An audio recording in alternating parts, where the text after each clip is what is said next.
What if Tom Cruise's most dangerous stunt hasn't happened yet? For decades, audiences have watched him jump, crash, fight, fly, and somehow walk away from situations that look impossible. But there's something most people don't realize. The older Tom Cruise gets, the more unbelievable his stunts seem to become. And that raises one question. Why does he keep doing it? Tom Cruise didn't start his career as the fearless action star we know today. Back in the early 1980s, he was simply a young actor chasing a dream in Hollywood. He wanted to become successful. And he did. But instead of becoming comfortable with fame, Cruise became obsessed with one thing: making his movies feel real. That obsession eventually changed everything. When Mission Impossible became one of his biggest franchises, Cruise started taking his own action scenes to another level.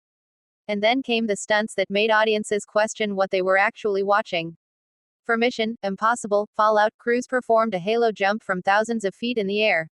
Think about that. You're high above the ground, falling through the sky at incredible speed, while trying to perform the scene exactly as planned. One mistake could destroy the shot. But Cruise kept going. Then came something even crazier. For Mission Impossible Dead Reckoning, Cruise rode a motorcycle toward a massive cliff. He didn't slow down. He didn't stop. He went straight over the edge. For a moment, Cruise and the motorcycle were falling through empty space. Then he separated from the bike and opened his parachute. It looked completely insane. But here's the part that makes the story even more interesting. The stunt wasn't created simply to look dangerous. Cruise wanted the audience to actually feel the danger. And that meant months of preparation, training, rehearsals, calculations, and repeated practice. Because when you're performing a stunt at that level, bravery isn't enough. Precision is everything. But why would one of Hollywood's biggest stars continue taking these risks? He doesn't need to prove himself anymore. He already has the fame. He already has the money. He already has one of the most successful action franchises in Hollywood. So why keep pushing? Maybe because Cruise understands something most actors don't. The audience remembers the moments that feel impossible.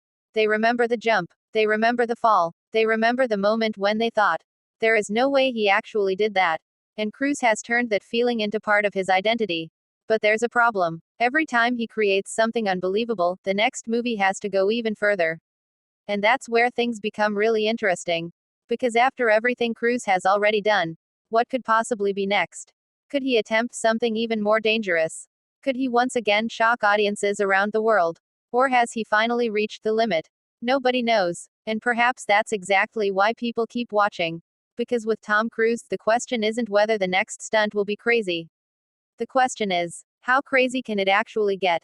One thing is certain. Tom Cruise didn't become a Hollywood legend by playing it safe. He became one by chasing the impossible. And somehow making the impossible look real. And maybe the most unbelievable part of his story isn't what he has already done. It's the possibility that his biggest stunt could still be waiting for us.